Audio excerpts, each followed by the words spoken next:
संपूर्ण प्रभुत्व संपन्न समाजवादी धर्मनिरपेक्ष लोकतंत्रात्मक गणराज्य बनाना यह भारत के संविधान का उद्देश्य है। जी हाँ, हम बात कर रहे हैं हमारे संविधान की उद्देशिका के बारे में। दोस्तों, मैं हूँ एडवोकेट भद्रेश और आप देख रहे हैं हमारे पर भारत का संविधान कार्य। पिछले एपिसोड में हमने देखा हमारे संविधान की शुरुआत हम भारत के लोग इस शब्द से की गई। संविधान निर्माताओं ने हम भारत के लोग इसी शब्द से हमारे संविधान की शुरुआत क्यों की, इसके बारे में हमने चर्चा की। आज हम बात करेंगे संपूर्ण प्रभुत्व संपन्न समाजवादी धर्मनिरपेक्ष लोकतंत्रात्मक गणराज्य के बारे में। संपूर्ण प्रभुत्व संपन्न मतलब हमारा देश अब किसी देश का गुलाम नहीं, यह आज़ाद है। हमारा देश किसी अन्य देश पर निर्भर नहीं। हमारा देश किसी भी देश का संस्थान नहीं। हमारे देश की सार्वभौम सत्ता देश के लोगों के हाथ में। हमारे देश की सत्ता और संपत्ति देश के नागरिकों की। सही मायने में देखें तो हमारे देश के नागरिक ही हमारे देश के शासक हैं। इसलिए हमें भारत को अपनी आंतरिक या बाह्य गतिविधि, निर्णय या पॉलिसी बनाने के लिए किसी भी बाह्य परिस्थिति के दबाव में ना आकर देश के नागरिकों के हित में वो पॉलिसी, निर्णय या गतिविधि के लिए स्वतंत्र है। यह है संपूर्ण प्रभुत्व संपन्न। आगे है समाजवादी धर्मनिरपेक्ष। पिछले एपिसोड में हमने देखा कि यह दोनों शब्द 1976 के 42वें संविधान संशोधन में संविधान के आमुख के अंदर सम्मिलित किए गए। लेकिन यह संविधान जब से स्वीकृत हुआ है तब से ही यह दोनों विषय हमारे संविधान के अंदर मौजूद है। तो चलिए जानते हैं समाजवादी धर्मनिरपेक्ष। समाजवाद दो प्रकार के, एक है साम्यवादी समाजवाद और दूसरा है लोकतंत्रात्मक समाजवाद। भारत ने लोकतंत्रात्मक समाजवाद को अपनाया, जिसमें निजी और सार्वजनिक क्षेत्र दोनों साथ साथ, जिसे मिश्र अर्थतंत्र भी कहा जाता है, जिसमें निजी क्षेत्र भी है और सार्वजनिक क्षेत्र भी है और दोनों साथ में मिलकर यह समाजवाद का निर्माण कर। हमारे समाजवाद का उद्देश्य है देश में मौजूद असमानताओं को दूर करना। जाति, लिंग, धर्म के आधार पर जो भी सामाजिक और आर्थिक असमानताएं हमारे देश में है, उस आर्थिक और सामाजिक असमानताओं को दूर करना। हमारे लोकतंत्रात्मक समाजवाद का उद्देश्य हमारे देश में मौजूद हर प्रकार की असमानताओं को दूर करके समानता प्रस्थापित करना है।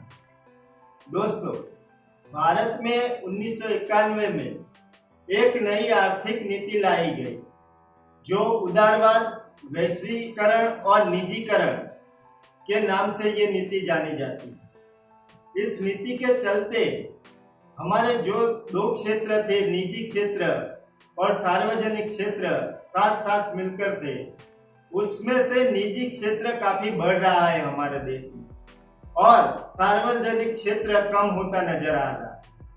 इस नीति के चलते हमारा जो लोकतांत्रिक समाजवाद है वो खत्म होता नजर आ रहा है। देश में गरीबी बढ़ रही है, असमानता बढ़ रही है, तो हमें एक नई आर्थिक व्यवस्था के बारे में फिर से सोच विचार करना चाहिए। दोस्तों, आगे है धर्मनिरपेक्षता। धर्मनिरपेक्षता का मतलब है राज्य का कोई मनपसंद, पसंदीदा, श्रेष्ठ या राज्य का कोई धर्म नहीं हो।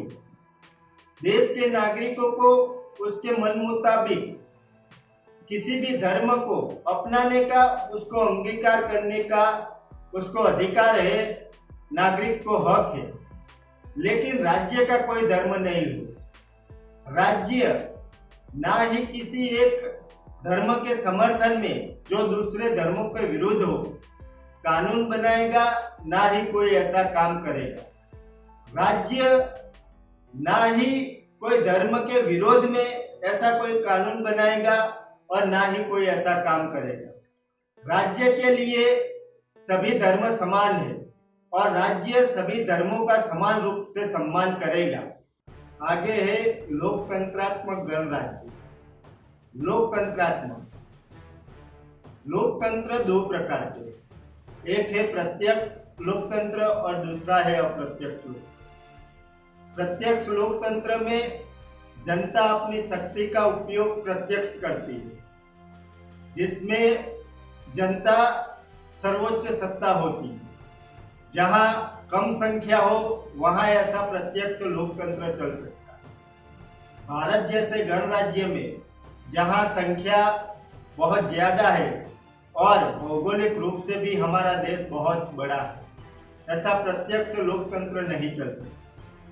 दूसरा है अप्रत्यक्ष लोकतंत्र।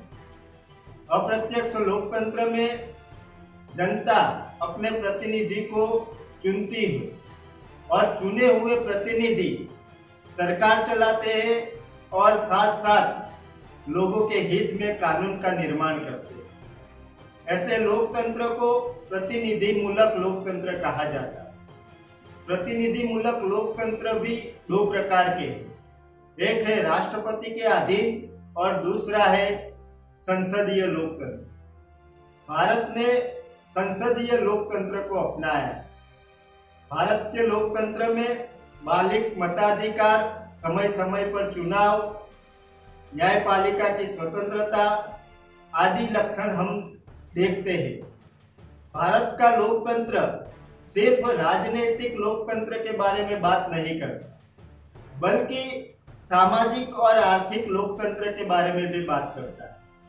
हमारे लोकतंत्र का एक विशाल दृष्टिकोण है। आगे है गणराज्य।